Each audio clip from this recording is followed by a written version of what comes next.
যেখানে তারা প্রাপ্তবয়স্কদের তুলনায় ভিন্ন হিসেবে বিবেচিত হবে। যখন আপনি বয়সন্ধির বয়সে পৌঁছান আর যখন আপনি শারীরিক এবং মানসিকভাবে সুগঠিত হয়ে প্রাপ্তবয়স্ক হয়ে ওঠেন, তখন আল্লাহর আদালতে এবং প্রকৃতপক্ষে বেশিরভাগ সমাজেই, এমনকি পশ্চিমা সমাজের আইন অনুযায়ীও, আপনি একজন প্রাপ্তবয়স্ক। কিন্তু কোনো অজানা কারণে আমরা তাদেরকে প্রাপ্তবয়স্ক হিসেবে বিবেচনা করি না। কোনো অজানা কারণে আমরা আমাদের তরুণদেরকে প্রাপ্তবয়স্ক হিসেবে বিবেচনা করতে অস্বীকৃতি জানাই। কিন্তু আমি সেরকমটা মনে করি না। আমি তাদেরকে শিশু হিসেবে বিবেচনা করি না। আমি তাদের সাথে প্রাপ্তবয়স্কদের মতোই কথা বলি। তাই আমি আনন্দিত যে আমাদের এই আসরে, যেখানে আজকে তরুণদের নিয়ে আলোচনা হওয়ার কথা ছিল, এখানে দাদার বয়সী এবং নাতির বয়সী মানুষ পাশাপাশি বসে আছে। আর এতে সমস্যার কিছুই নেই, এভাবেই এটা হওয়ার কথা ছিল। ঠিক আছে, এখন আমি আমাদের বিষয়বস্তুতে ফিরে আসতে চাই এবং কিছু ভাবনা আপনাদের সাথে শেয়ার করতে চাই। আমার সেই ভাবনাটি হলো একটি সূরা নিয়ে, যা কিছুদিন আগে আমি অধ্যয়ন করেছিলাম, সূরাতুল ওয়াকিয়া। আল্লাহ সূরা ওয়াকিয়াতে বিচার দিবসের দৃশ্যপট বর্ণনা করেছেন। কোরআনের বেশিরভাগ স্থানে যখন বিচার দিবসের বর্ণনা দেয়া হয়েছে, সেখানে এমন মানুষের বিবরণ এসেছে যারা জান্নাতে যাবে এবং এমন মানুষের বিবরণ এসেছে যারা জাহান্নামে যাবে। দুইটি শ্রেণী, তাই না? কিছু মানুষ জাহান্নামে যাবে, আগুনে পুড়বে, কিছু মানুষ জান্নাতে যাবে। পরিষ্কার সরল শ্রেণীবিন্যাস। তো সূরা ওয়াকিয়া যে কারণে কৌতূহল জাগ্রতকারী, তা হল দুই শ্রেণীর পরিবর্তে এখানে আল্লাহ আমাদেরকে তিনটি শ্রেণীর কথা বলেছেন। তিনি বলেছেন, আসহাবুল মাইমানাতি মা আসহাবুল মাইমানা, ডান পাশের মানুষেরা।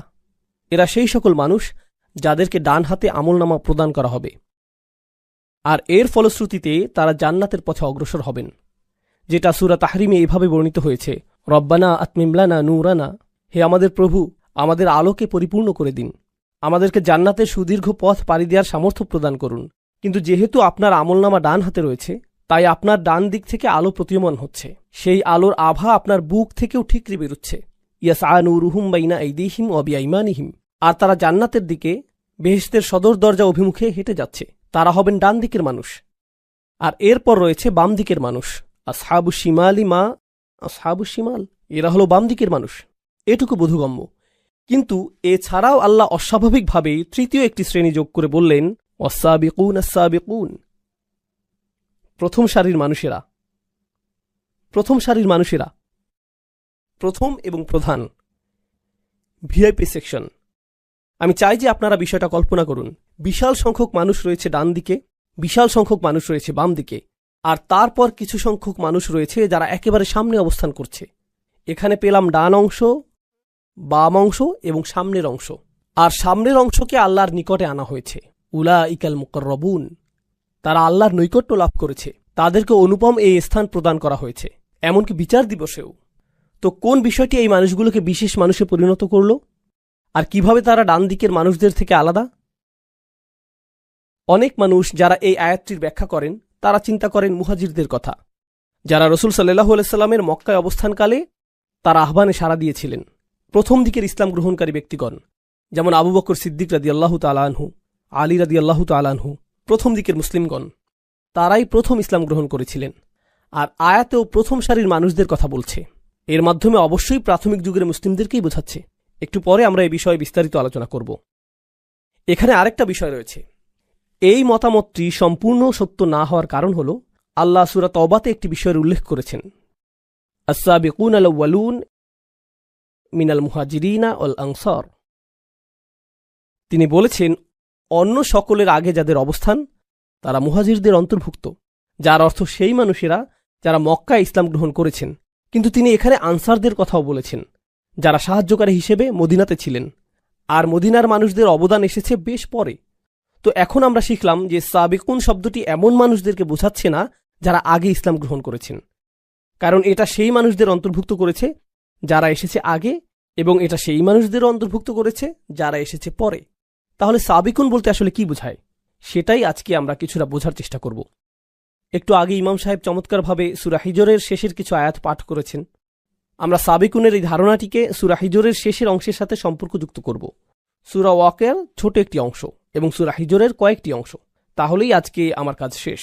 এরপর আমি কিছু খেতে যেতে পারবো। ওকে, তো এখন আমি আপনাদের সাথে যা শেয়ার করব তা হলো একটি উদাহরণ। গত বছর আমার বেশ কয়েকটি মুসলিম দেশে এবং অমুসলিম দেশের বেশ কয়েকটি মুসলিম সম্প্রদায়ে ভ্রমণ করার সুযোগ হয়েছে, আর আমি সেখানে কিছু বিষয় লক্ষ্য করেছি। এটা আপনার পরিবার এবং সমাজের জন্য সত্য হতে পারে, আবার নাও হতে পারে। ব্যাপক সংখ্যক মুসলিম পরিবারে যা ঘটে যাচ্ছে তা হল, আমরা আমাদের পুত্রদেরকে লালন পালন করছি নির্দিষ্ট কিছু প্রত্যাশা নিয়ে, আমরা আমাদের কন্যাদেরকে লালন পালন করছি নির্দিষ্ট কিছু প্রত্যাশা নিয়ে। তো আমি আপনাদের একটি উদাহরণ দিচ্ছি। পাকিস্তানে আমি যা লক্ষ্য করেছি সে বিষয়ে। আমি পাকিস্তানি বংশোদ্ভূত, তাই কিছু সময়ের জন্য সেখানে বেড়াতে গিয়েছিলাম। আমরা আমাদের কন্যাদেরকে মেডিকেল কলেজে ভর্তি করার জন্য জোর দিয়ে থাকি। তো পাকিস্তানে অনেক অনেক মেয়ে, লাখ লাখ মেয়ে ডাক্তার হয়ে বের হয়। কিন্তু এটা এজন্য না যে তারা আসলেই ডাক্তার হবে, যখন তারা ডাক্তারি ডিগ্রি লাভ করে, এটা তাদেরকে বেশ যোগ্য বিয়ের পাত্রী হিসেবে তৈরি করে। তো পাকিস্তানে লাখ লাখ তরুণ নারী ডাক্তার হয় এজন্য না যে তাদের মা বাবা তাদেরকে ডাক্তারি করাতে চায়, অথবা হাসপাতালে কাজ করাতে চায়, অথবা গ্রামে প্রসূতিদের সন্তান জন্মদানে চিকিৎসা সহায়তা প্রদান করাতে চায়। যেহেতু গ্রামে চিকিৎসা সেবা অপ্রতুল, কারণটা তা নয়। মূল কারণ হল মেয়েটির জন্য ভালো প্রস্তাব আসবে, কারণ সে একজন ডাক্তার, তাই না? কেন আপনি ডাক্তার হতে চান? কারণ আমার মা বাবা চান যে আমি ডাক্তার হই, আর আমার বড় বোন ডাক্তার হয়েছে এবং তার জন্য ভালো প্রস্তাব এসেছিল। এজন্যই আমি এটা করছি। ইনশাআল্লাহ আমিও আমার বড় বোনের মতো সফলতা পাব। এই মেয়েরা তাদের বড় বোনদের দেখে নিজেদেরকে তুলনা করছে এবং বলছে যে এটাই সফলতার মানদণ্ড, এটাই আমি অর্জন করতে চাই। আমি যদি এটা অর্জন করতে পারি তাহলে জীবনে কিছু একটা অর্জন করা হবে। তরুণ যুবকদেরকে উৎসাহিত করা হয় ইঞ্জিনিয়ার, ডাক্তার অথবা এই ধরনের কিছু হওয়ার জন্য, কারণ তাহলে তারা ভালো চাকরি পাবে। আর যখন তারা ভালো চাকরি পাবে তারা সম্মানিত হবে। মানুষ বলবে, মাশাআল্লাহ, আমার ছেলে একজন ডাক্তার, একজন ইঞ্জিনিয়ার, আমার ছেলে এটা, আমার ছেলে সেটা। তো এটা একটা অহংকারের বিষয়ে পরিণত হয়। আর এই তরুণ যুবককে আপনি যদি জিজ্ঞেস করেন যে কেন আপনি ডাক্তার হতে চান, সে ডাক্তার হতে চায় কারণ তার পরিবারের সকলেই ডাক্তার। তার পিতা একজন ডাক্তার, অথবা তার চাচারা ডাক্তার, তার বড় ভাই ডাক্তার। ওহ মাই গড, সে ডাক্তার হয়ে গিয়েছে। এখন আমি যদি ডাক্তার না হই তাহলে তো আমি একজন হতভাগ্য। আমি কি বোঝাতে চাচ্ছি? মূল বিষয়টি বুঝিয়ে বলছি। আপনার জীবনের গতিপথ নির্ধারণের জন্য গোটা অনুপ্রেরণাটি আসছে অন্য কোনো স্থান থেকে। অন্য কেউ আপনার জন্য মানদণ্ড নির্ধারণ করে দিয়েছে, আর আপনাকে সেই মানদণ্ড অনুসরণ করতে হবে। আর বেশিরভাগ সময়ই সেই মানদণ্ডটি নির্ধারণ করা হয় তুলনার উপর ভিত্তি করে। সেই লোকের দিকে লক্ষ্য করো, সে এমনটা করেছে, দেখো সে কত টাকা উপার্জন করছে, দেখো সে কতটা সম্মানিত, তোমাকে তার মতো হতে হবে, এরকম হতে হবে। তো আমরা মূলত লক্ষ কোটি মানুষের মিলিত অনুসরণপ্রিয় একটি জাতি। এটা শুধুমাত্র ধর্মের দিক দিয়েই না, আমাদের ধর্মে আমরা কিছু বিষয় অনুসরণ করি। আমরা নামাজে একই পদ্ধতি অনুসরণ করি, আমরা হজ এবং রোজার ক্ষেত্রে একই সময়সীমা অনুসরণ করি। শুধুমাত্র ধর্মের ক্ষেত্রেই না, বরং আমাদের ক্যারিয়ারে, আমাদের চিন্তা পদ্ধতিতে, জীবনের অগ্রাধিকার নির্ধারণে, জীবনের অগ্রাধিকারগুলো আগে থেকে ঠিক করে দেয়া হয়েছে। আর প্রজন্মের পর প্রজন্ম আমরা শুধু পুরাতন সেই অগ্রাধিকার অনুসারেই জীবন পরিচালিত করে যাচ্ছি। আমি যেখানেই গিয়েছি এই ব্যাপারটা লক্ষ্য করেছি। এখন আমি এটাকে তুলনা করতে চাই এমন কিছুর সাথে যা আমি মার্কিন যুক্তরাষ্ট্রে দেখেছি, এবং পৃথিবীর অন্য আরও কিছু সমৃদ্ধ দেশেও আমি এটা লক্ষ্য করেছি। জানেন মার্কিন যুক্তরাষ্ট্রে কি ঘটে? সেখানে মার্ক জাকারবার্গের মতো মানুষ রয়েছে, আর সেখানে ইলন মাস্কের মতো মানুষ রয়েছে। আমি কিন্তু এই মানুষগুলোকে পছন্দ করি না, কিন্তু আমি তাদের কিছু বিষয়ে বলছি। তারা অদ্ভুত, কারণ তারা কোনো মানদণ্ড অনুসরণ করে না।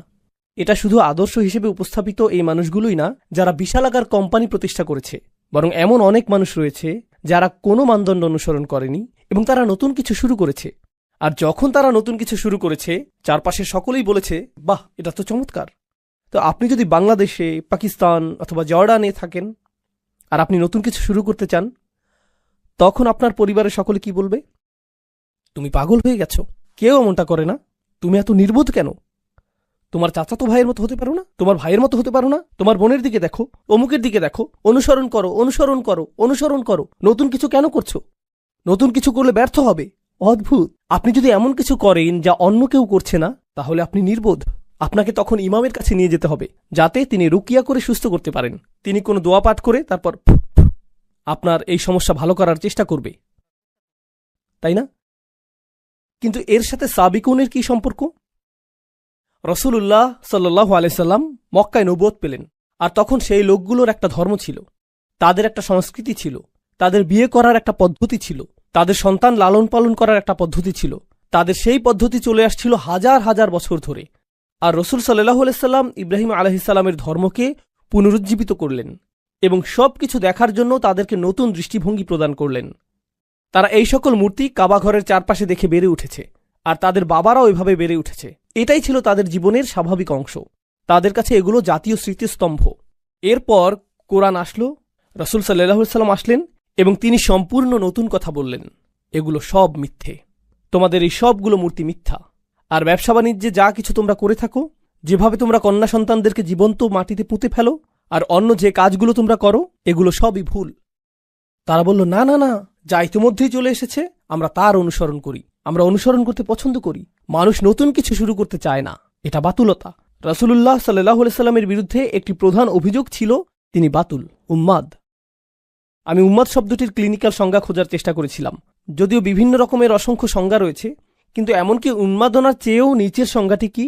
অস্বাভাবিক আচরণের সংজ্ঞা কি? অস্বাভাবিক আচরণ হল, ধরুন একটা মহাসড়ক রয়েছে আর সকলের গাড়িগুলো এই দিকে যাচ্ছে, কিন্তু আপনার গাড়িটি বিপরীত দিকে যাচ্ছে, তাহলে আপনি হলেন উন্মাদ, আপনি অস্বাভাবিক আচরণের অধিকারী। তো এই সংজ্ঞা অনুযায়ী সকলেই শিরক অনুসরণ করছে, সকলেই নির্দিষ্ট রীতি অনুযায়ী তাদের পরিবারে বসবাস করছে, সকলেই এটা করছে। একমাত্র যিনি এর বিপরীত দাঁড়িয়েছিলেন তিনি হলেন রাসূলুল্লাহ সাল্লাল্লাহু আলাইহি সাল্লাম। তো স্পষ্টতই তারা এটা দেখে বলল যে এটা যদি স্বাভাবিক হতো, অন্য মানুষেরাও এটা করত, তাই এটা উন্মাদনা।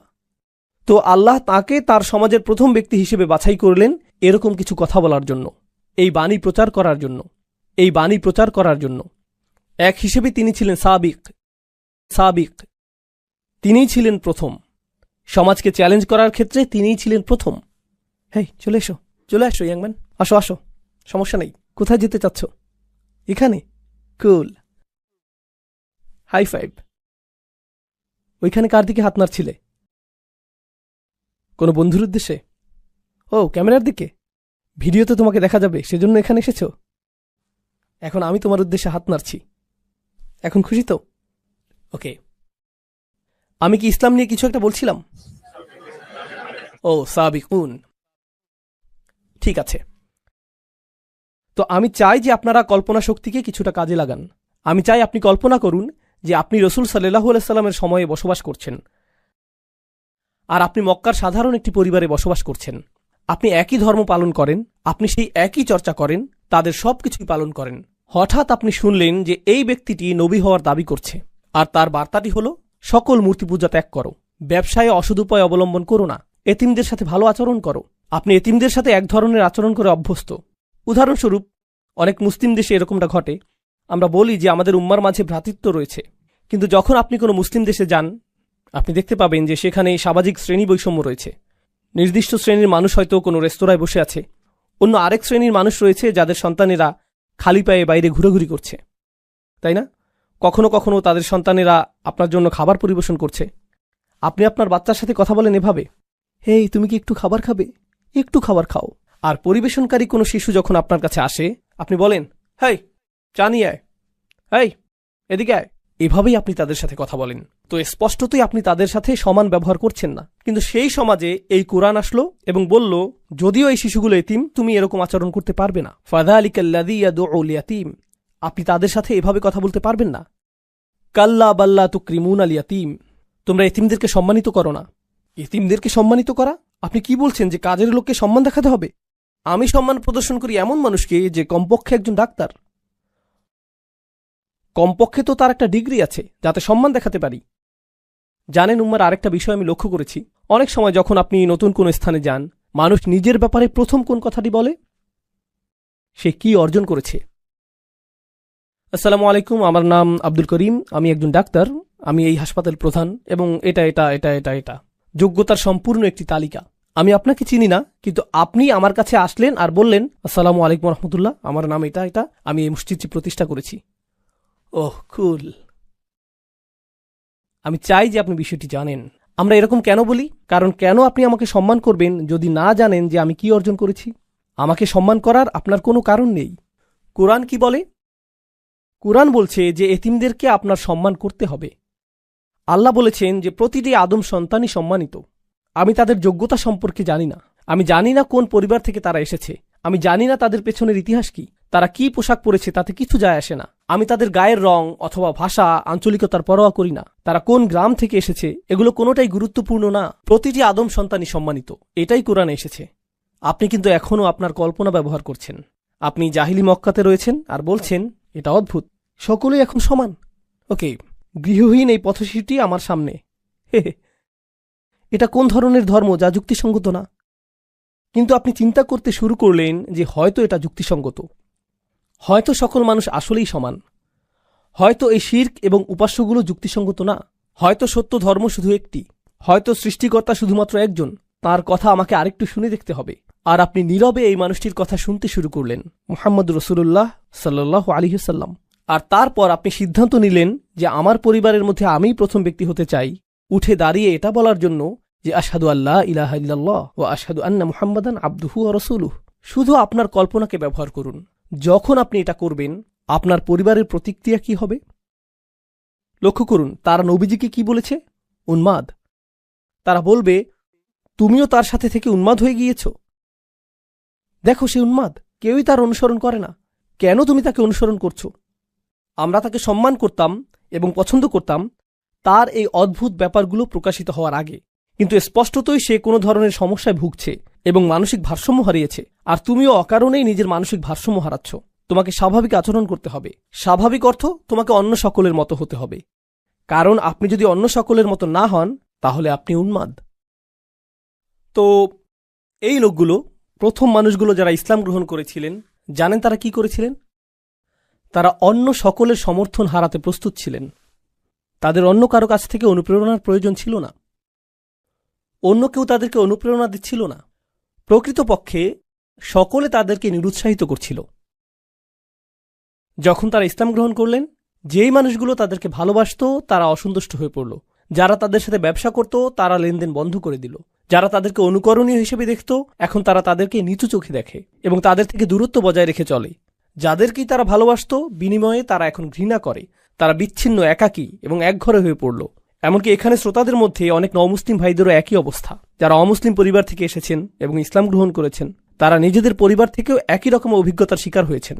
কিছু পরিবার বেশ ভালো, কিন্তু অন্যরা বলে, তুমি এটা কি করলে? তুমি পরিবারটা ভেঙে ফেললে। তুমি কেন স্বাভাবিক না? কেন তুমি এত অদ্ভুত? কেন তুমি শত্রু ধর্ম গ্রহণ করলে? এই ধরনের কথা তাদেরকে শুনতে হয়। কিন্তু তারা তাদের নিজ পরিবারের মাঝে সাবিক। সাহাবীরাও তাদের নিজের পরিবারে সাবিক হয়েছিলেন। কোরআন আমাদেরকে সেই মানুষদের গুণাবলী সম্পর্কে শিক্ষা দিয়েছে যারা গোটা পৃথিবীকে পরিবর্তন করে দিয়েছিলেন। কারণ আমরা গর্ব সহকারে বলতে পারি যে এই কোরআন 23 বছর ধরে নাজিল হয়েছে এবং এটা গোটা পৃথিবীকে পরিবর্তিত করে দিয়েছে। পৃথিবীকে পরিবর্তন করতে চাইলে পৃথিবীর অনুসরণ করলে চলবে না, আপনাকে নতুন কিছু করতে হবে, না হলে এটা সম্ভব না। অন্য সকলে যা করছে তা আপনাকে চ্যালেঞ্জ করতে হবে। কোনো পরোয়া করবেন না, আপনাকে এটা করতেই হবে। আপনাকে উঠে দাঁড়াতে হবে এবং এটা করতে হবে। আপনি কোনো প্রথার অনুসরণ করবেন না, বরং আপনাকে প্রথা ভঙ্গ করতে হবে। আপনি নিজের মূলনীতি অনুসরণ করে চলবেন। আপনি সাবিক হয়ে উঠবেন। আর সাবিকদের সাথে কি ঘটে? সেই মানুষগুলো যখন শুরু করে, সকলে তাদেরকে কি বলে? উন্মাদ। সকলে তাদেরকে প্রত্যাখ্যান করে। সকলে তাদের সন্তানদেরকে এদের ব্যাপারে সতর্ক করে, এই মানুষগুলোর অনুসরণ করো না। তারা এমন কিছু করে যা অন্য কেউ করে না। এরা অদ্ভুত, এরা আজব। আর সাবিকুনরা যখন এই সকল সমালোচনা, এই সকল আক্রমণ, প্রতিনিয়ত নিরুৎসাহিত করা মন্তব্য এবং বর্জনের শিকার হয়, তারা নিজেদের অনুপ্রেরণাকে প্রভাবিত হতে দেয় না। তারা নিজেদের অনুপ্রেরণাকে প্রভাবিত হতে দেয় না। তারা এতে প্রভাবিত হয় না, বরং তারা সামনে অগ্রসর হতে থাকে। আর আল্লাহ এ ধরনের মানুষদের ক্ষেত্রে কি করেন? তিনি তাদেরকে পরীক্ষা করতে চান যে তারা কি আসলেই সাবিক হতে চায় নাকি অনুসারী হতে চায়। আর এক পর্যায়ে তারা সফল হন। অবশেষে আল্লাহ তাদেরকে বিজয় প্রদান করেন। আর যখন আল্লাহ তাদেরকে বিজয় দান করেন, জানেন কি ঘটে? অন্য মানুষরা তখন তাদেরকে অনুসরণ করে। এটাই আল্লাহর নির্ধারিত নিয়ম। এটা শুধুমাত্র রাসূল সাল্লাল্লাহু আলাইহি ওয়াসাল্লামের সিরাতেই ঘটেনি, বরং এটা পৃথিবীতে সব সময়ই ঘটেছে। এটাই আল্লাহর নির্ধারিত নিয়ম। অদ্ভুত ধারণার অধিকারী এমন মানুষ রয়েছে। উদাহরণস্বরূপ কেউ বলতে পারে যে আমি মিনি কাপকেক উৎপাদন করব। এটা শুনতে অদ্ভুত মনে হয়, কেউ তো এটা কিনবে না। আর তারপর তারা নিজেদের গ্যারেজে এই স্টুপিড কোম্পানি শুরু করে। আর তারপর এটা সর্ববৃহৎ কাপকেক কোম্পানিতে পরিণত হয় এটা বিশাল আকার ধারণ করে। এরপর সকলে তাদেরকে অনুসরণ করতে চায় এবং তাদের ধারণার পুনরাবৃত্তি করতে চায়। কেন? কারণ তারা নতুন কিছু শুরু করেছে। কেউ ঝুঁকি নিতে আগ্রহী না, কারণ কেউ নিশ্চিত না যে এটা কাজ করবে কিনা। সম্ভবত এটা ব্যর্থ হবে। যখন এটা সফল হয় তখন আমরা তা অনুসরণ করতে প্রস্তুত। আজকের দিনে পৃথিবীর যে সকল জাতি সবচেয়ে শক্তিধর, যে সকল জাতি অর্থনৈতিক দিক থেকে সবচেয়ে শক্তিশালী, সাংস্কৃতিকভাবে শক্তিশালী, কৌশলগতভাবে শক্তিশালী, সামরিকভাবে শক্তিশালী, তাদের সকলের মধ্যে অভিন্ন একটা জিনিস আপনি পাবেন। তারা উদ্ভাবনকারী জাতি। তারা গবেষণা এবং উন্নয়নের জাতি। তারা প্রচুর নতুন জিনিস আবিষ্কার করে। তারা বিজ্ঞানের জগতে সর্বদাই সাবিক। তারা চিকিৎসা বিজ্ঞানে বিভিন্ন শাখা নিয়ে গবেষণায় সাবিক। আপনি কাফেরদেরকে অভিশাপ দিতে পারেন, তাদের প্রতি রাগান্বিত হতে পারেন, কিন্তু আপনার মায়ের যদি কোনো অপারেশনের প্রয়োজন হয়, সামর্থ্য থাকলে আপনি পশ্চিমা দেশগুলোর সেরা হাসপাতালটিতেই যাবেন, কারণ সেসব ক্ষেত্রে তারা সাবেকুন। অন্য কোথাও না গিয়ে আপনি সেখানেই যাবেন। আপনি তাদেরকে ঘৃণা করেন, তাদের বিরুদ্ধে এটা সেটা বলেন, কিন্তু তাদের বানানো মোবাইলটাই আপনি কিনেন। কোনো মুসলিম দেশে প্রস্তুত মোবাইল না। যেমন আমরা যদি মুসলিম ফোন নাম দিয়ে কোনো মোবাইল বানাই, মানুষ এটা তেমন কিনবে না। যখন গাড়ি কেনার প্রয়োজন হয়, আপনি আব্দুল করিমের একক উদ্যোগে নির্মিত গাড়ি কিনেন না। কেন নয়? কারণ সেই লোকগুলো গাড়ি প্রস্তুতে সাবেকুন হয়ে গিয়েছে। তারা মাইক্রোচিপ প্রযুক্তিতে সাবিক হয়ে গিয়েছে। তারা চিকিৎসা বিজ্ঞানের গবেষণায় সাবিক হয়ে গিয়েছে, তাই না? আর যখন তারা সাবিক হয়ে গেল, গোটা পৃথিবী তাদের উপর নির্ভর করতে শুরু করল। পৃথিবী তাদের উপর নির্ভর করতে শুরু করল। কিন্তু মূল বিষয় হলো, কোন জিনিসটা তাদেরকে এত শক্তিশালী করেছে? এটা কি তাদের প্রাকৃতিক সম্পদ? এটা কি জ্বালানি তেল? এটা কি প্রাকৃতিক গ্যাস, খনিজ সম্পদ? এটা কি প্লুটোনিয়াম? না, এটা চিন্তা শক্তি। বিশ্বের পরাশক্তিগুলো তাদের সমাজে এমন সংস্কৃতি সৃষ্টি করেছে যেখানে তারা বলে, আমরা চাই তুমি পর্যবেক্ষণ চালাও, আমরা চাই যে তুমি নতুন নতুন বিষয়ে চেষ্টা করো। যদি তুমি অকৃতকার্য হও, আবারও চেষ্টা করতে থাকো যতক্ষণ পর্যন্ত সফল না হও, আর আমরা এজন্য তোমাকে অর্থায়ন করব। এটাকেই তারা বলে রিসার্চ অ্যান্ড ডেভেলপমেন্ট। এটাই তারা করে। আর ধারণাটি এতটাই শক্তিশালী যে জ্ঞানী মুসলিমরা সারা পৃথিবী থেকেই, পাকিস্তান, বাংলাদেশ, সিরিয়া, সৌদি আরব, সারা পৃথিবী থেকেই যখন তারা কোনো বিষয়ে প্রকৃত গবেষণা করতে চায় এবং তারা সামনে অগ্রসর হতে চায়, তখন তারা কোথায় যায়? তারা আমেরিকায় যায়, ইংল্যান্ডে যায়, সুইডেনে যায়, ডেনমার্কে যায়, তারা অস্ট্রেলিয়ায় যায়, তারা এই বিশ্ববিদ্যালয়গুলোতে যায়। কারণ এই বিশ্ববিদ্যালয়গুলো এমন বিষয় বুঝতে পেরেছে যা উত্তরাধিকার হিসেবে আল্লাহ আমাদেরকে দিয়েছিলেন। আমাদেরকে সকল বিষয়ে সাবেকুন হতে হবে। আমাদেরকে সকল বিষয়ে সকলের থেকে এগিয়ে যেতে হবে। ধর্মের দিক থেকে আমরা এগিয়ে আছি, কিন্তু বিজ্ঞানের ক্ষেত্রে, ব্যবসার ক্ষেত্রে, সমাজ বিনির্মাণের ক্ষেত্রে আমরা পিছিয়ে আছি। অন্য জাতির দিকে ইশারা করে এটা বলা খুবই সহজ যে এই লোকগুলো অনেক শক্তিধর। কখনো কি অধ্যয়ন করেছেন যে কিভাবে তারা এই শক্তি অর্জন করল? ও না, শয়তান তাদের সাথে রয়েছে, দাজ্জাল তাদেরকে সাহায্য করছে। এটাই আপনার জবাব। এজন্যই আপনারা অগ্রসর হতে পারছেন না। এজন্যই আপনাদের কথা কেউ শুনে না, কারণ আপনারা মৌলিক কিছু বিষয় বুঝতে পারছেন না যা আল্লাহ প্রদত্ত নিয়মের অংশ। এটা আল্লাহ প্রদত্ত নিয়ম। এটা আল্লাহ প্রদত্ত নিয়ম যে যারা চেষ্টা করবে এবং যারা সাবেকুন হবে তারাই সফলতা পাবে, আর অন্য সকলেই তাদের অনুসরণ করবে। অন্য সকলেই তাদের মতো হতে চাইবে। জ্ঞানের যে কোনো শাখা নিয়ে চিন্তা করুন, যে কোনো শাখা। আপনারা জানেন গল্প লেখার জন্য একটা নির্দিষ্ট ধরন রয়েছে এবং ইংরেজি সাহিত্যের একটি মানদণ্ড রয়েছে যে কিভাবে গল্প লিখতে হবে। কেউ এসে সম্পূর্ণ ভিন্ন ধরনের গল্প লিখল, যেখানে শেষের অংশটা শুরুতে লিখা হলো। সে পুরো গল্পটির ধারাবাহিকতাকে উল্টোভাবে উপস্থাপন করল, আর হঠাৎ করে তা সর্বাধিক বিকৃত বইয়ে পরিণত হল। এখন হাজার হাজার বই এই ধারণাটি ব্যবহার করছে, কারণ এটা নতুন কিছু, এটা অভিনব এবং সৃজনশীল একটা বিষয়। কেন আমি আপনাদেরকে এত কথা বলছি? কারণ আমি চাই যে কিছু বিষয় আপনারা মাথা থেকে ঝেড়ে ফেলে দিন, অন্যের কপি করা বন্ধ করে দিন, সৃজনশীল হন, নিজে থেকে চিন্তা করুন। অনেক মুসলিম তরুণ বলে, ইসলামের জন্য আমি কি করতে পারি? আমি ইনফ্লুয়েন্সার হতে চাই। আসলেই আপনি ইনফ্লুয়েন্সার হতে চান? আপনি নিজেই তো ইনফ্লুয়েন্সের মধ্যে রয়েছেন। নিজেকে জিজ্ঞেস করুন কেন আপনি ইনফ্লুয়েন্সার হতে চান। ও, কারণ আমি অমুককে দেখেছি সে এরকম ইনফ্লুয়েন্সার, বিষয়টা অসাধারণ, তাই আমিও এরকম হতে চাই। এটা কি কপি করা না? আমি কন্টেন্ট ক্রিয়েটর হতে চাই। কন্টেন্ট তৈরি করার মাধ্যমে আপনি উম্মার সেবা করতে চান। এর অর্থ কি? দেখি তো অন্য মানুষেরা কি কন্টেন্ট তৈরি করেছে। ও, এটাকে কপি করতে হবে, কারণ এটা এখন ট্রেন্ডিং। তাই এমন কিছু তৈরি করি যা ভাইরাল, এমন হ্যাশট্যাগ ব্যবহার করব যা অন্য সকলে ব্যবহার করছে। কপি, কপি, কপি এবং কপি। আপনি জনপ্রিয় বিষয়ের পেছনে ছুটছেন। প্রযুক্তিগত বিবেচনায় আপনি নতুন কিছু করছেন, কিন্তু মনস্তাত্ত্বিক বিবেচনায় আপনি সেই একই জিনিস করছেন যা হাজার হাজার বছর ধরে করা হচ্ছে, কপি করা। আমাদের ধর্মে আমাদেরকে দেয়া হয়েছে একটি উদ্দেশ্য, একটি মিশন। মুসলিমরা নিজেদেরকে অন্য সংখ্যালঘুদের মতো সংখ্যালঘু মনে করা উচিত না। আমি এমন মুসলিমদের কথা বলছি যারা অমুসলিম দেশে রয়েছে। আমি যেহেতু এখন অস্ট্রেলিয়ায়, তাই এখন আপনাদের উদ্দেশ্যে বলছি। মূলত আমি বসবাস করি আমেরিকায়। আমেরিকাতে বলা হয়ে থাকে যে চাইনিজ সম্প্রদায় হলো সংখ্যালঘু, ল্যাটিনো সম্প্রদায় হলো সংখ্যালঘু, বিভিন্ন ধর্মীয় সম্প্রদায় যেমন বৌদ্ধরা সংখ্যালঘু, হিন্দুরা সংখ্যালঘু, মুসলিমরাও সংখ্যালঘু। আমরা শুধুমাত্র সংখ্যালঘু সম্প্রদায়। লক্ষ্য করুন, আপনাকে চিহ্নিত করার জন্য আপনি অন্য কাউকে সুযোগ করে দিচ্ছেন। আপনি এই চিহ্নিতকরণ মেনে নিয়েছেন। আর আমরা যেহেতু সংখ্যালঘু, আমাদের নিজেদের সংখ্যালঘু অধ্যুষিত এলাকায় স্থানান্তরিত হওয়া উচিত। আর তারপর সেখানে আমরা এমন সব কাজ করি যা আমরা সব সময় করে থাকি, তাই না? আমরা বড় চিন্তা করছি না। আমরা এমন চিন্তা করি না যে কিভাবে আমরা এমন আদর্শ মুসলিম হতে পারবো এবং এমন আদর্শ সম্প্রদায় পরিণত হতে পারবো যেখানে অমুসলিমরা এসে বলবে যে আমরা এখানে বসবাস করতে চাই, এই এলাকায় স্থানান্তরিত হতে চাই, আমরা এই মানুষগুলোর কাছাকাছি থাকতে চাই। জানেন সাধারণত কি ঘটে যখন মুসলিমরা কোনো এলাকায় স্থানান্তরিত হয়? অমুসলিমরা সেই এলাকা ছাড়তে থাকে। ও, এই এলাকার অদ্ভুত হয়ে গিয়েছে। আর সেই এলাকার জমির মূল্যমান বাড়ার পরিবর্তে সেখানকার মূল্যমান কি ঘটে? পতন ঘটতে থাকে। অন্য সংখ্যালঘু সম্প্রদায়ের ক্ষেত্রে যখন তারা কোনো এলাকায় স্থানান্তরিত হয় তখন কি ঘটে?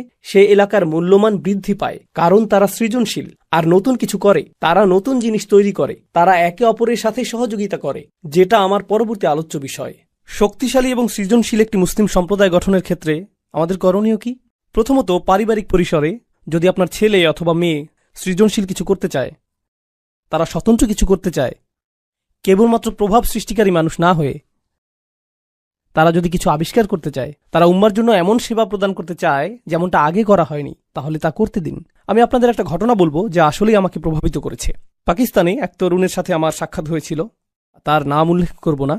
সাক্ষাতের সময় সে বিশ্ববিদ্যালয়ে পড়ছিল, আর বিশ্ববিদ্যালয়ে থাকাকালীন সে পাকিস্তানে তার গ্রামে গিয়েছিল। যখন সে সেখানে গেল, সে লক্ষ্য করল যে রাস্তাগুলোর অবস্থা অত্যন্ত খারাপ, আর কাছাকাছি কোনো হাসপাতাল নেই। যখন সেখানে কোনো নারী সন্তান সম্ভবা হয়, তাদেরকে পিক আপ ট্রাকের পিছনে 3 ঘন্টা ভ্রমণ করতে হয়। সন্তান সম্ভবা নারী যিনি শীঘ্রই সন্তান জন্ম দিবেন, তাকে পিক আপ ট্রাকের পিছনে থাকতে হয়। এভাবে 3 ঘন্টা লাগে হাসপাতালে পৌঁছতে। আর এই সকল নারীর বেশিরভাগেরই সন্তান মারা যায়। আর এটাই গ্রামীণ জীবনের বাস্তবতা। তারা নিজেরা সন্তান জন্মদানের চেষ্টা করে, যদি জটিলতা তৈরি হয় তখন তাদেরকে ডাক্তারের কাছে নিতে হয় এবং পথিমধ্যে অনেকেই মৃত্যুবরণ করে। আর সে এটা কাছ থেকে দেখল। তো সে যা করার সিদ্ধান্ত নিল তা হলো সে একটা সমাধান তৈরি করার চেষ্টা করল। সে পুরাতন কিছু ট্রাক কিনল, কিছু গবেষণাপ্রেমী ছাত্র এবং ডাক্তারদের সহায়তায় সে বহনযোগ্য মোবাইল স্বাস্থ্যকেন্দ্র তৈরি করল, যার মধ্যে শিশু জন্মদানের জন্য বিশেষজ্ঞ চিকিৎসা ব্যবস্থা রয়েছে। আর সে শিক্ষা কার্যক্রম চালু করল যেখানে গ্রামীণ নারীদেরকে শেখানো হয় কিভাবে সন্তান জন্মদানে সহায়তা করতে হবে যদি পরিবহনের কোনো ব্যবস্থা নাও থাকে। তো গ্রামের 20-30 জন নারী এখন জানেন যে কিভাবে সন্তান জন্মদানে সহায়তা করতে হয়। আর যখন এটা সফল হলো, গোটা পাকিস্তানের 2, 3, 4, 5, 10, 15, 20, 100 গ্রামে এটা ছড়িয়ে পড়ল। আর হাজার হাজার শিশুদের জীবন রক্ষা হয়েছিল এই ছাত্রের প্রচেষ্টার মাধ্যমে। এই ছাত্রের সাথে আমার কথা হয়েছিল, আর আমি তাকে জিজ্ঞেস করেছিলাম, এই কাজে তোমার সবচেয়ে বড় চ্যালেঞ্জ কোনটা? জানেন সে কি বলেছিল? আমার মা বাবা মনে করেন আমি সময় নষ্ট করছি। আমার মা বাবা আমাকে এই কাজে নিরুৎসাহিত করেছেন। তারা মনে করেন আমি আমার ক্যারিয়ার নষ্ট করছি। আর এর মাধ্যমে আমি বুঝতে পেরেছিলাম যে এটা একমাত্র তার ক্ষেত্রেই ঘটছে না। এই উম্মার মাঝে আমাদের কিছু প্রতিভাবান ছেলেমেয়ে রয়েছে যারা একটা সমস্যাকে দেখে এবং তাদের সৃজনশীল চিন্তা, আকাঙ্ক্ষা এবং অভিপ্রায় দ্বারা সমস্যাটিকে সমাধানের চেষ্টা করে। তাদের সেই যোগ্যতা রয়েছে। জানেন কে তাদের পথে প্রায় বাধা হয়ে দাঁড়ায়? শুধুমাত্র তাদের বাবা মাই না, বরং গোটা সংস্কৃতিই বলে, না না না না, তুমি এটা করো না, তুমি অন্য সকলকে কপি করো, সাবেক হওয়ার প্রয়োজন নেই, নতুন কিছু করো, অভিনব কিছু করবে না, নতুন কোনো সমাধান খুঁজবে না, নতুন কোনো সমাধান খুঁজবে না, এটা যেরকম আছে সেরকমই থাকবে, এভাবেই থাকতে দাও। কারণ আমরা বরং জিনিসগুলো যেভাবে আছে সেভাবেই রেখে দিব, আর তারপর গভীর রাতে একত্রিত হয়ে চা পার্টি করব আর আলোচনা করব যে সরকার কতটা দুর্নীতিগ্রস্ত, কেন কিছু পরিবর্তিত হবে না এবং কেন পরিস্থিতি এতটা খারাপ, এটাই আমাদের পদ্ধতি। বেড়ে ওঠো, পেটে মেদ জমাও, চায়ের দোকানে গিয়ে বসো আর উম্মার সমস্যাগুলো সেখানে আলোচনা করো, কারণ আমরা এভাবেই করে এসেছি, তোমাকেও এভাবেই করতে হবে, নতুন কিছু করবে না। এমনকি আপনাদের এই মুসলিম সম্প্রদায়ের দিকে লক্ষ্য করুন, মাশা আল্লাহ, আল্লাহ এই মুসলিম সম্প্রদায়কে রক্ষা করুন। এই সম্প্রদায়ে কিছু ব্যবসা রয়েছে, কিছু প্রতিষ্ঠান রয়েছে যারা আসলেই কঠোর পরিশ্রম করছে, আর এখানে দাতব্য কিছু প্রতিষ্ঠান রয়েছে যারা হলো এই মুসলিম সম্প্রদায়ের মেরুদণ্ড। আপনারা সকলে এগুলোতে দান করেন, কিন্তু কিছু পরিবার এবং ব্যবসা প্রতিষ্ঠান এগুলো প্রতিষ্ঠা করেছিলেন যারা অভিনব কিছু করেছেন। তারা কিন্তু ধনী হওয়ার জন্য এটা করেননি, বরং দান করার জন্য এমনটা করেছেন। আর যখন তারা এমনটা করলেন, আপনি আমি এটা থেকে এত এত সুবিধা পাচ্ছি, আমরা যে মসজিদে এখন বসে আছি, হয়তো এটা তাদের কঠোর পরিশ্রম এবং অভিনব চিন্তার ফসল। তারা এটা করেছেন। আর আমরা চিন্তা করি, না না না, আরে ভাই, আপনি মানুষকে দুনিয়ার পিছনে ছুটতে বলছেন। এই ধর্মটির মূল বিষয় হলো আখিরাত, কেন আপনি দুনিয়া নিয়ে কথা বলছেন? এর জবাব আমি দিচ্ছি। প্রথম বিষয় আমি বলবো, আপনার একটু কোরআন পাঠ করা উচিত। আর দ্বিতীয় বিষয় বলবো, আপনার রাসূলুল্লাহ সাল্লাল্লাহু আলাইহি সাল্লামের সিরাতও একটু পাঠ করা উচিত। জানেন, রাসূল সাল্লাল্লাহু আলাইহি সাল্লামের সিরাতের সবচেয়ে গুরুত্বপূর্ণ ঘটনাগুলোর একটি হলো হিজরত। রাসূল সাল্লাল্লাহু আলাইহি সাল্লাম হিজরত করেছিলেন। হিজরত কিভাবে ঘটেছিল বলে আপনি মনে করেন? এর অর্থায়ন কে করেছিল? কে সহায়তা করেছিল? বাহনের জন্য কে খরচ করেছিল? কে নিশ্চিত করেছিল যে রাস্তাটি হবে নিরাপদ এবং গোপন? এর জন্য কি অর্থের প্রয়োজন না? যখন রাসূল সাল্লাল্লাহু আলাইহি সাল্লাম সর্বপ্রথম তার দাওয়াতি কাজ শুরু করলেন, কে এর সহায়তা করেছিল? এমনকি কিভাবে তার দৈনিক আহারের ব্যবস্থা হতো, সেটা কোথা থেকে আসত? সেটা কি সরাসরি আকাশ থেকে নেমে আসত? খাদিজা রাদিয়াল্লাহু তাআলা আনহা সহায়তা, আবু তালিবের সহায়তা, আবু বকর সিদ্দিকের সহায়তা, এগুলো কি অর্থনৈতিক এবং ব্যবসায়িক সহায়তা না? আর ব্যবসায় সফল হতে হলে আপনাকে কি সৃজনশীল হতে হবে না? আমরা লাখ লাখ মুসলিম তরুণকে একটা চাকরি পাওয়ার শিক্ষা দিই, যাতে তারা সৃজনশীল মানুষদের জন্য কাজ করতে পারে। নিজে সৃজনশীল হওয়ার প্রয়োজন নেই। ডাক্তার হও, অ্যাকাউন্টেন্ট হও, ইঞ্জিনিয়ার হও, ইঞ্জিনিয়ারিং প্রতিষ্ঠানের জন্য কাজ করো, তাদেরকে অর্থশালী করো, তাদের ব্যবসাকে বড় করো।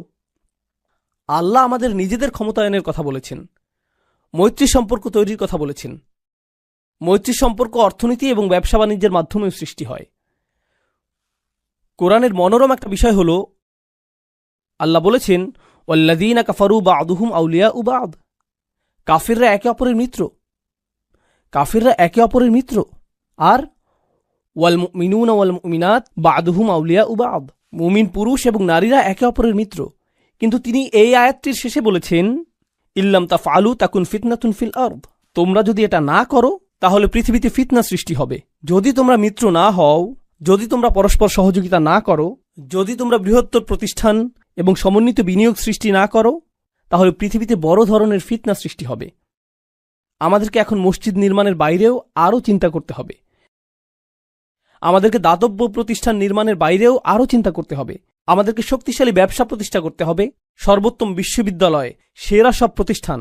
আমাদেরকে অনেক অনেক অনেক বড় চিন্তা শুরু করতে হবে এবং পরস্পরের মাঝে মৈত্রী নিয়ে নতুন করে চিন্তা করতে হবে। কিন্তু এটা করার জন্য আমাদের নিজেদের মাঝে তুলনা করা বন্ধ করতে হবে এবং একে অপরকে ধ্বংস করা বন্ধ করতে হবে।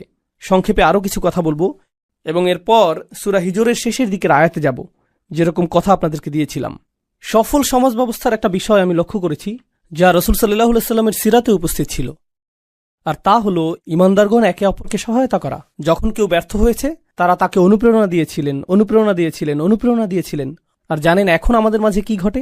যখন কেউ সফল হয়, আমরা তার সমালোচনা করি এবং সমালোচনা করা নিশ্চিত করি, যতক্ষণ পর্যন্ত না সে ব্যর্থ হয়।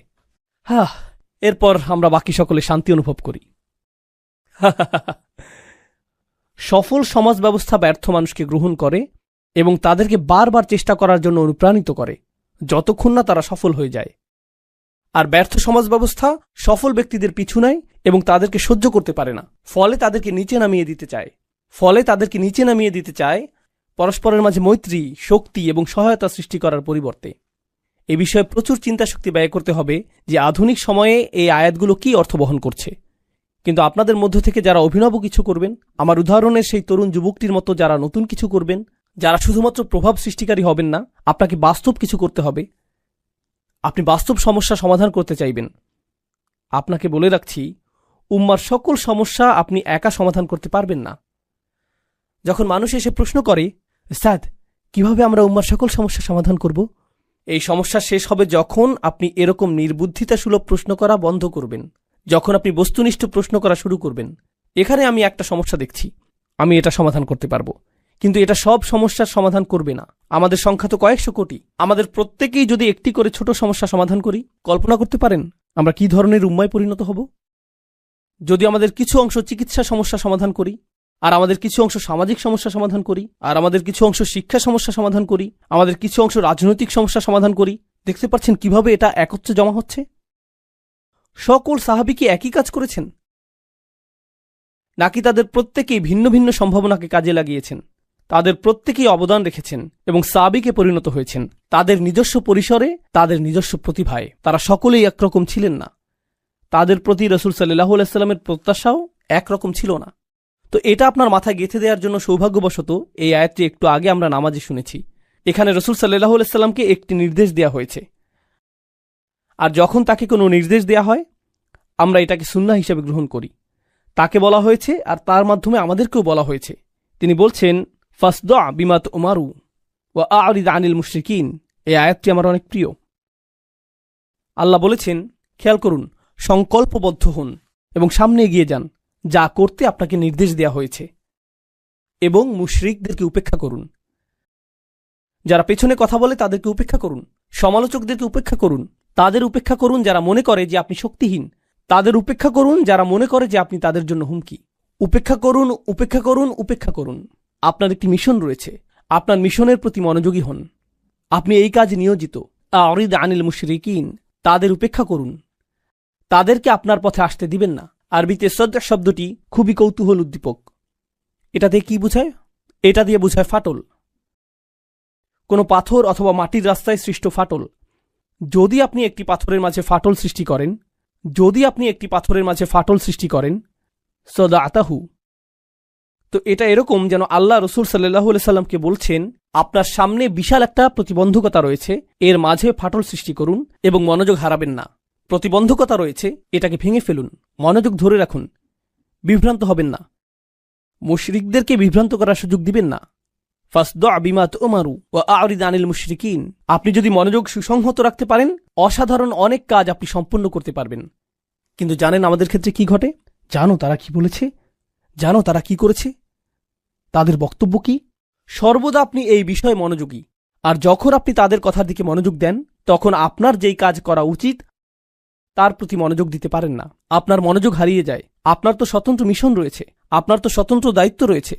ওয়া আ'রিদ আনিল মুশরিকিন। তারপর আল্লাহ রাসূল সাল্লাল্লাহু আলাইহি সাল্লামকে বললেন, ইন্না কাফাইনাকাল মুস্তাহজিইন, আমি আপনার জন্য যথেষ্ট তাদের বিরুদ্ধে যারা আপনাকে বিদ্রূপ করে।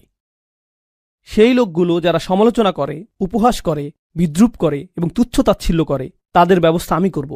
চিন্তা করবেন না। যখনই কেউ সাবিক হয়, যখনই কেউ অভিনব কিছু করে, সে উপহাসের শিকার হয়। কি করছো তুমি? কেউ এমনটা করে না। এটা নির্বুদ্ধিতা সুলভ, তুমি একটা নির্বোধ। এরকমটাই হয়ে থাকে।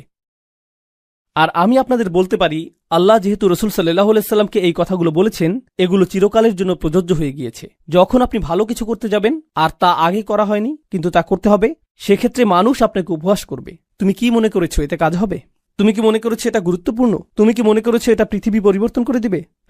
নিজের দিকে একবার তাকাও। এটাই আপনাকে সবসময় শুনতে হবে। আল্লাহ এর জবাব দিচ্ছেন এবং বলছেন, ইন্না কাফাইনাকাল মুস্তাহজিইন, আমি তোমার জন্য যথেষ্ট তাদের বিরুদ্ধে যারা উপহাস করে।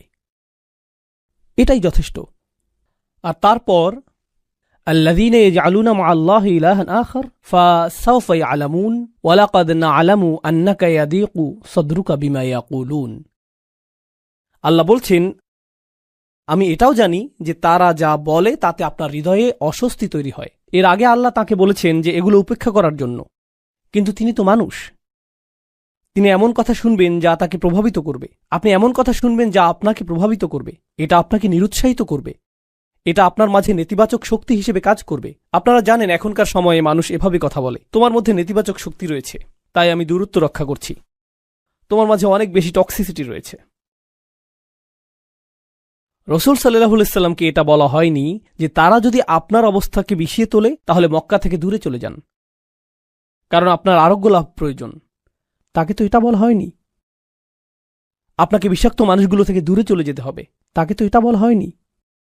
আপনি কি মনে করেন যে মক্কায় রসুল সাল্লাল্লাহু আলাইহি সাল্লামকে নেতিবাচক কথা মাঝে মাঝে শুনতে হতো, নাকি সেটা ছিল প্রতিদিন? আপনার কি মনে হয় প্রতিদিন? আপনি কি মনে করেন যে তাকে এটা একজন ব্যক্তি থেকে শুনতে হতো, নাকি অনেক মানুষের কাছ থেকে শুনতে হতো? কিছু মানুষ ছিল অপরিচিত, কিছু মানুষ ছিল প্রতিবেশী, কিছু মানুষ ছিল আত্মীয়, কিছু মানুষ ছিল যারা আগে বন্ধু ছিল। তিনি এটা শুনেছেন প্রত্যেক দিক থেকে, প্রতিদিন, সব সময়। তিনি সমালোচনার বাণে জর্জরিত হতেন, নোংরা আক্রমণের শিকার হতেন, সর্বদা, সব সময়। আর এখন আল্লাহ তাকে প্রস্তুত করছেন, আর তাকে প্রস্তুত করার মাধ্যমে তিনি অনাদিকাল পর্যন্ত আগত সকল ঈমানদারকে প্রস্তুত করছেন। আমি তাদের ব্যবস্থা করব। আমি জানি এটা যন্ত্রণাদায়ক, আমি জানি আপনার হৃদয় সংকুচিত হয়ে যায়, জানি এটা দুশ্চিন্তা সৃষ্টিকারী। আর তারপর তিনি তাকে সমাধান প্রদান করলেন, ফাসাব্বিহ বিহামদি রব্বিক। শুধু ঘোষণা করুন আপনার প্রভু কতটা উৎকর্ষময়। আল্লাহর উৎকর্ষতা ঘোষণা করতে থাকুন। আল্লাহর সাথে আপনার সম্পর্কটি গুরুত্বপূর্ণ। প্রসঙ্গক্রমে এখানে ফাসাব্বিহ বিহামদি রব্বিক ওয়াকুম মিনাস সাজিদিন আয়াতটি দিয়ে ইঙ্গিত করা হচ্ছে যে প্রশংসা করার মাধ্যমে আল্লাহ যে উৎকর্ষময় তা প্রকাশ পাবে। আমি একটু পরে এটা বুঝিয়ে বলছি। সিজদাকারীদের অন্তর্ভুক্ত হও। তাসবিহ এবং সিজদার কথা এসেছে। নামাজ শুরু হয় তাসবির মাধ্যমে এবং নামাজের শেষ অংশগুলোর একটি হল সিজদা। রসুল সাল্লাল্লাহু আলাইহি সাল্লামকে বলা হলো যে আপনি যখন এই সকল নেতিবাচক কথা শুনতে পান, তখন আমি চাই যে আপনি কিছুটা দূরে চলে আসুন এবং নামাজে আল্লাহর সাথে কথোপকথনে মেতে উঠুন। ফলশ্রুতিতে সকল নেতিবাচক প্রভাব দূর হয়ে যাবে, সকল নেতিবাচক প্রভাব দূর হয়ে যাবে। এজন্যই আমি আপনাকে নামাজ প্রদান করেছি, যাতে তারা এই সমালোচনার মাঝেও প্রশান্ত থাকতে পারে। নামাজ হল স্বয়ং আল্লাহ প্রদত্ত থেরাপি। এটাই রসুল সাল্লাল্লাহু আলাইহি সাল্লামকে দেয়া হয়েছিল, এটাই নামাজের ভূমিকা হওয়া উচিত। আর আমরা বড় কিছু করতে চাই এজন্য না যে আমাদের নাম সামনে আসবে, বরং আমরা বড় কিছু করতে চাই কারণ আল্লাহ আমাদেরকে সক্ষমতা প্রদান করেছেন, কারণ আল্লাহ আমাদেরকে সক্ষমতা প্রদান করেছেন। আর এভাবেই আমরা আল্লাহর তাসবিহ করে থাকি। আমরা এটা করছি আল্লাহর দ্বীনের খেদমত করার জন্য। আমার আশা এই মানসিকতাটাই আপনারা নিজেদের মনে লালন করবেন। সার্বক্ষণিক দুইটি জিনিস আপনাদের করতে হবে। এক, আপনার সামনে একটি মিশন রয়েছে, সেদিকে আপনাকে মনোযোগী হতে হবে। আরেকটি হলো আল্লাহর ইবাদত, আপনাকে সেদিকেও মনোযোগী হতে হবে। ভিতরগত একটা লক্ষ্য রয়েছে, বহির্গত একটা লক্ষ্য রয়েছে। আপনি এই দুইটির মাঝে বিচরণ করছেন। জানেন কি ঘটে? কিছু মানুষ শুধুমাত্র ব্যবসা বাণিজ্য, প্রবৃদ্ধি, ক্ষমতায়ন এবং রাজনীতির প্রতি মনোযোগী হয়ে পড়ে। এগুলো সবই বহির্গত বিষয়। এখানে কিসের প্রতি মনোযোগের অভাব? ইবাদত। আর অন্য মানুষেরা বলে, না, এই লোকগুলো মনে করেছে তারা পরিবর্তন আনবে, তাদেরকে শুধু দোয়া করতে হবে, জিকির এবং ইস্তেগফার করতে হবে, নামাজ পড়তে হবে। তাদের সকল গুরুত্ব ইবাদতের প্রতি, বাকি কাজ আল্লাহ করবেন, আল্লাহ আমাদেরকে সাহায্য করবেন। কোরআন আপনাকে কি শিক্ষা দিচ্ছে? তোমার মিশনের প্রতি মনোযোগ দাও, আর প্রতিদিন যখন তোমার মধ্যে দুর্বলতা এসে পড়ে আল্লাহর কাছে ফিরে এসো, ইবাদত করো। এই দুইটি জিনিস একে অপরের জ্বালানি, এই দুইটি জিনিস একটি অপরটির জন্য প্রয়োজনীয়। ইবাদত আপনাকে খেদমত করার শক্তি যোগায়, আর খেদমত করতে গিয়ে আপনি হয়তো আপনার লক্ষ্য হারিয়ে ফেলতে পারেন, উদ্দেশ্য হারিয়ে ফেলতে পারেন। উদাহরণস্বরূপ, আপনি হয়তো আল্লাহর সন্তুষ্টির উদ্দেশ্যে মসজিদ নির্মাণ করেছেন, কিন্তু এরপর পলিটিক্স চলে আসলো, অহংকার চলে আসলো, নেতৃত্বের বিষয় চলে আসলো, সবার চোখে পড়ার আকাঙ্ক্ষা চলে আসলো, মাইক হাতে পাওয়ার আকাঙ্ক্ষা চলে আসলো। এই আকাঙ্ক্ষাগুলো চলে আসে। এক্ষেত্রে ইবাদত কি করে? এটা এই সকল দূষণকে পরিশোধন করে দিবে। প্রকৃত ইবাদত এটাই। আল্লাহ কোরআনে এই দুইটি জিনিসের মাঝে ভারসাম্য প্রদান করেছেন। তো ফাসাব্বিহ বিহামদি রব্বিক, এই আয়াতাংশটি নিয়ে শেষের কিছু কথা বলে আজকের মতো আলোচনার ইতি টানবো ইনশাআল্লাহ তাআলা। তাসবিহ এবং হামদ দুইটি জিনিস, তাই না? দুইটি ভিন্ন জিনিস। কিভাবে আমরা তাসবিহ করি? সুবহানাল্লাহ বলে। কিভাবে আমরা হামদ পড়ি? আলহামদুলিল্লাহ বলে। আপনার জন্য বিষয়টাকে সহজ করে দিই।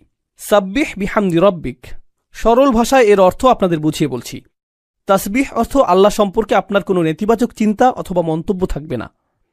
এটাই তাসবির অর্থ। আল্লাহ সম্পর্কে আপনি যাই বলেন তা পারফেক্ট হতে হবে। আপনি কখনোই কোনোভাবেই তার সম্পর্কে এমন কিছু ভাববেন না যা পারফেকশনের চেয়ে কম। তার রহমা হলো পারফেক্ট, তার ভালোবাসা হলো পারফেক্ট, তার পরিকল্পনা হলো পারফেক্ট। যে পরিস্থিতির মাঝে তিনি আপনাকে রেখেছেন এর বিচক্ষণতাও পারফেক্ট। উম্মার সংকটময় অবস্থায় আল্লাহর যে পরিকল্পনা, সেই পরিকল্পনাও পারফেক্ট। এটাই তাসবিহ। তো এমনকি যখন নবীজি কাফেরদের করা উপহাস শুনছেন,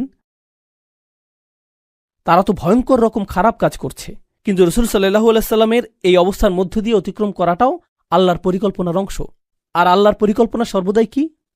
পারফেক্ট। নিজেকে এটা স্মরণ করিয়ে দিতে থাকুন যে এমনকি যখন আপনি ভয়ানক সব অভিজ্ঞতার মধ্য দিয়ে সময় অতিক্রম করেন, এটাও পারফেক্ট একটি পরিকল্পনার অংশ। আপনি সম্পূর্ণ চিত্রটি দেখতে পাচ্ছেন না, শুধুমাত্র আল্লাহই তা দেখছেন। আমি আপনাদেরকে এর একটা উদাহরণ দিচ্ছি। আপনাদের মধ্যে অনেকেই রান্না করতে ভালোবাসেন।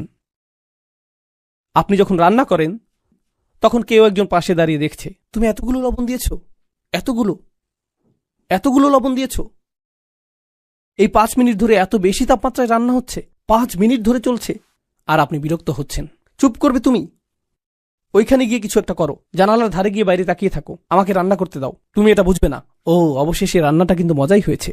কেন এমনটা হলো? কারণ সম্পূর্ণ পরিকল্পনাটি সে জানে না, আপনি জানেন।